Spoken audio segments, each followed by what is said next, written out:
Hello అండి, welcome to సాకర్స్ haven. ఇప్పుడు మనకి చింతకాయల సీజన్ కదండి. పచ్చి చింతకాయలతోటి మనం ఇన్స్టెంట్గా రోటి పచ్చడి ఎలా తయారు చేసుకోవాలో ఈ వీడియోలో చూద్దాము. ముందుగా చింతకాయలు తీసుకోండి. దీన్ని మనం బాగా శుభ్రంగా కడుక్కొని తడేమి లేకుండా పొడిగా తుడిచి ఆరబెట్టుకొని తీసుకోవాలి. నెక్స్ట్ మనం పచ్చడిలోకి పోపును పెట్టుకుందాం. దీనికోసం స్టవ్ ఆన్ చేసుకొని ఒక పోపు కట్ట పెట్టుకోండి.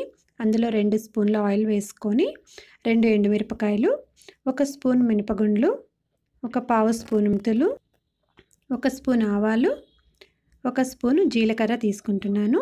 పోపు మనకి చక్కగా వేగిన తర్వాత ఆవాలు చిటపట అంటాయి కదండి. అప్పుడు ఇందులో 1/2 స్పూన్ ఇంగువని యాడ్ చేసుకోండి. ఒకసారి కలుపుకొని స్టవ్ ఆఫ్ చేసేసి పక్కన పెట్టేసుకోండి. నెక్స్ట్ రోల్ తీసుకొని దాన్ని శుభ్రంగా కడిగి తడేమి లేకుండా పొడిగా తుడిచి పెట్టుకోవాలి.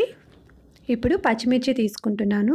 ఇక్కడ నేను తీసుకున్న చింతకాయల క్వాంటిటీకి 8 కానీ 9 కానీ పచ్చిమిర్చి తీసుకున్నానండి. ఇవి బాగా కారం ఎక్కువగా ఉన్నాయి, అందుకని నేను కొంచెంగానే తీసుకున్నాను. మామూలుగా ఉన్న కాయలైతే కొంచెం ఎక్కువే పడతాయి. చింతకాయ పచ్చడికి మనకి కారం ఎక్కువగానే పడుతుంది. ఇప్పుడే మనము సరిపడినంత సాల్ట్ కూడా యాడ్ చేసేసుకొని పచ్చిమిర్చి సాల్ట్ 2 కలిపి దంచుకోవాలి.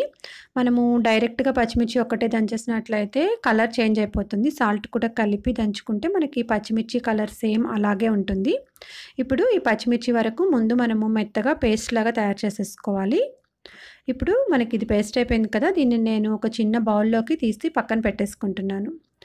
తర్వాత మనము తీసుకున్న చింతకాయల్ని కూడా మనము దంచేసుకుందాము. చింతకాయలు మనకి లేతగా ఉన్నాయనుకోండి, మనకి విత్తనము కూడా ఈజీగానే నలిగిపోతుంది. అలా కాకుండా కొంచెం మనకి ముదురుకాయలు అనుకోండి, విత్తనం మనకి సపరేట్ అయిపోతుంది కదా, అప్పుడు వాటిని తీసి పక్కన పెట్టేసేసుకోండి. వాటితో కూడా కలిపి దంచుకుంటే మరీ ఎక్కువ వగరుగా ఉంటుంది. అందుకని ఇలా మనం దంచేటప్పుడే చింతకాయలో విత్తనాలని ఇలా పక్కకి తీసి పెట్టుకోండి.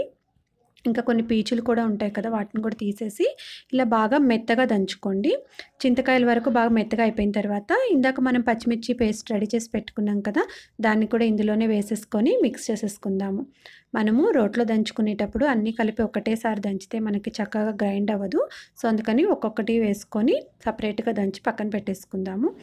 ఈ 2 మనకి చక్కగా గ్రైండ్ అయిపోయాయి కదా, దీన్ని ఒక బౌల్లోకి తీసి పక్కన పెట్టేసుకుందాము. నెక్స్ట్ పోపును ఇందాక మనం పోపు వేసి పెట్టుకున్నాం కదా, దాన్ని దంచుకుందామండి. ఈ పోపులో మనము మెంతులు కూడా వేసుకున్నాం కదా, మెంతి గింజ మనకి ఇలా నలిగినప్పుడు చక్కని సువాసన వస్తుంది. చట్నీకి చాలా మంచి టేస్ట్ వస్తుంది.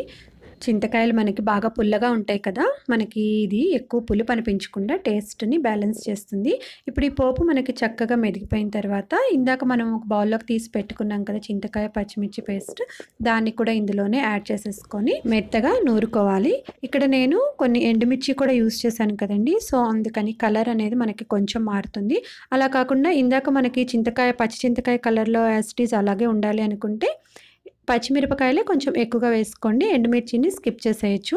ఇప్పుడు ఈ రెండింటిని ఇలా మెత్తగా నూరుకున్న తర్వాత ఒకసారి టేస్ట్ చెక్ చేసుకోండి. సాల్ట్ తగ్గినట్లు అనిపిస్తే ఇప్పుడే యాడ్ చేసేసుకోండి. మనకి చట్నీలో ఉప్పు తగ్గితే చట్నీ ఎక్కువ రోజులు మనకి నిల్వ ఉండదండి. ఈ పచ్చళ్ళల్లో మనకి ఉప్పు కంపల్సరీగా సరిపడినంత ఉండాలి. చింతకాయ రోటి పచ్చడి మనకి ఇన్స్టెంట్గా అప్పటికప్పుడు తయారైపోయింది కదండి. ఇప్పుడు నేను దీన్ని ఒక బౌల్లోకి తీసేసుకుంటున్నాను.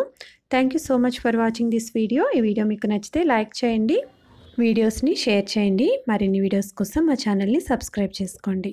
Thank you.